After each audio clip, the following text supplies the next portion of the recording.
शहर से कई किलोमीटर दूर एक ऐसा जंगल था जहां शाम होने के बाद कोई नहीं जाता था। गांव वालों का कहना था कि जंगल के बीच खड़े उस विशाल पेड़ के नीचे कोई खतरनाक रहस्य छुपा है। कई लोग उस जगह को खोजने गए, लेकिन कभी वापस नहीं लौटे। रवि, मुझे सच में यहाँ नहीं आना चाहिए था।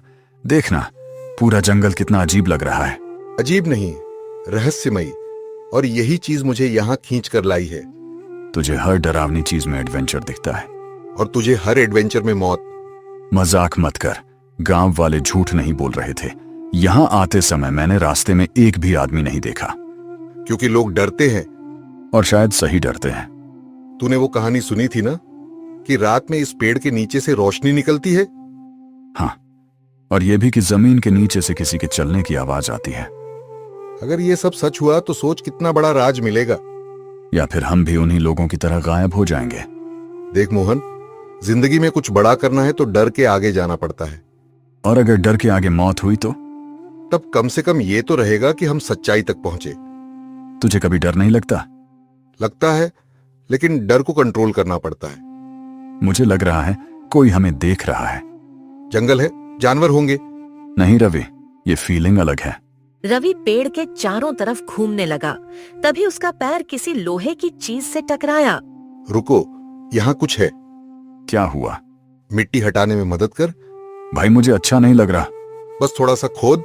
अगर नीचे सांप निकला तो? तू हर चीज में सांप क्यों ढूंढता है? अरे ये देख। लोहे का ढक्कन? मतलब नीचे कुछ जरूर है। जंगल के बीच कोई ढक्कन क्यों लगाएगा? रवि, मुझे लगता है हमें वापस जाना चाहिए। इतनी दूर आकर? तुझे हमेशा खजाने की उम्मीद रहती है। खजाना नहीं, सच। कभी कभी सच बहुत खतरनाक होता है। अब तो मैं इसे खोलकर ही रहूंगा। ठीक है, लेकिन अगर कुछ गलत हुआ तो हम तुरंत भागेंगे। लोहे का ढक्कन खुलते ही नीचे जाती पुरानी अंधेरी सीढ़ियां दिखाई दी। ठंडी हवा ऊपर आने लगी और पूरा माहौल डरावना हो गया। रवि, नीचे सच में रास्ता है। मैंने कहा था ना, यहाँ कुछ छुपा है। मुझे वापस जाना चाहिए ऐसा लग रहा है। अब पीछे नहीं हट सकते।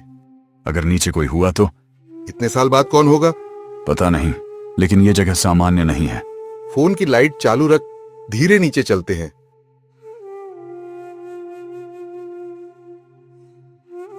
दोनों नीचे पहुंचे तो उनके सामने मिट्टी और लकड़ी से बना एक बड़ा अंडरग्राउंड घर था।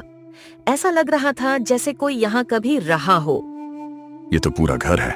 जमीन के नीचे इतना बड़ा घर कैसे बनाया होगा? यहाँ बिस्तर भी है, सामान भी। मतलब कोई यहाँ रहता था? या अभी भी रहता है? डर मत, पहले पूरा घर देखते हैं। घर के अंदर एक छोटा मिट्टी का किचन था। वहाँ पुराना चूल्हा और कुछ खाली बर्तन रखे थे। रवि, ये चूल्हा देख। क्या हुआ? राख नहीं लग रही है। मतलब यहाँ कोई कुछ समय पहले आया था? यही तो मुझे डर लग रहा है। शांत रह, शायद कोई और यहाँ पहले आया होगा। या वो अभी भी यहीं हो। घर के पीछे मिट्टी की दीवार के पास एक संकरी सुरंग दिखाई दी जो अंधेरे में जा रही थी। देख, यहाँ दूसरा रास्ता है। इतने रास्ते क्यों बनाए होंगे? शायद भागने के लिए। मुझे ये रास्ता बिल्कुल अच्छा नहीं लग रहा। बस देखकर वापस आ जाएंगे। पक्का? हाँ, चल।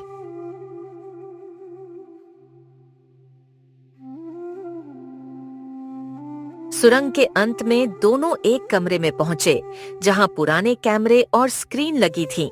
लेकिन सबसे डरावनी बात ये थी कि एक स्क्रीन अभी भी चालू थी। रवि, ये स्क्रीन कैसे चालू है? ये बाहर वाला पेड़ दिखा रही है। मतलब यहाँ कैमरे लगे हैं? कोई हमें देख रहा था? रुको, स्क्रीन पर वो कौन है? कोई आदमी। यहाँ से निकलना चाहिए अभी। इतने साल बाद कोई नीचे तक पहुंच ही गया। मुझे यहाँ से जाना है। अब बहुत देर हो चुकी है।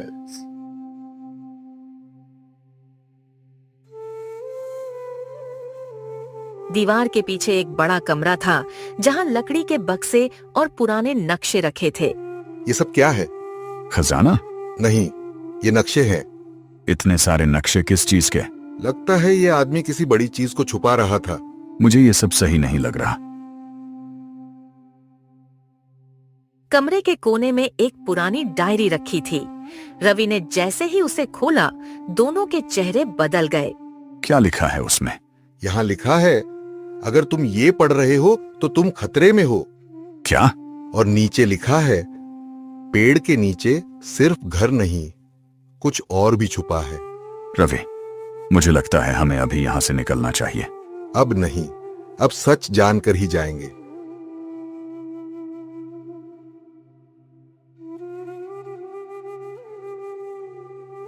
डायरी पढ़ने के बाद दोनों आगे बढ़ते हैं। सुरंग अब पहले से ज्यादा साफ दिखाई दे रही थी। ये रास्ता अलग लग रहा है, जैसे कोई अभी भी इसका इस्तेमाल करता हो। मुझे डर लग रहा है। बस थोड़ा और चलते हैं। उम्मीद है हम सही कर रहे हैं। सुरंग खत्म होते ही दोनों हैरान रह गए।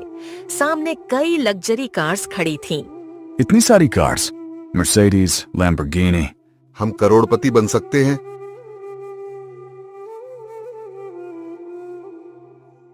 गैराज के पीछे एक ऑफिस था जहां पैसों से भरे बैग रखे थे।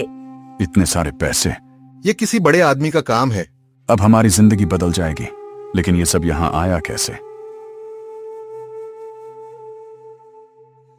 ऑफिस के पीछे एक बड़ा स्टील का दरवाजा था। अंदर सोने की ईंटें रखी थीं। भगवान, इतना गोल्ड! कोई इतना सब छोड़कर क्यों जाएगा? शायद वो वापस नहीं आया। रवि सोने की ईंट उठाता है, तभी पूरी जगह हिलने लगती है और लाइट्स बंद हो जाती हैं। रवि, कोई आ रहा है। जो इस खजाने को छूटा है वो वापस नहीं जाता। भागो! अचानक सब अंधेरा हो जाता है। फिर रवि, उठ जा बेटा। रवि की आंख खुलती है। वो अपने कमरे में होता है। तो ये सपना था। हर चमकती चीज खजाना नहीं होती और हर रहस्य को जानना जरूरी नहीं होता। कभी कभी लालच इंसान को ऐसे रास्ते पर ले जाता है जहां सच और सपना दोनों डरावने बन जाते हैं।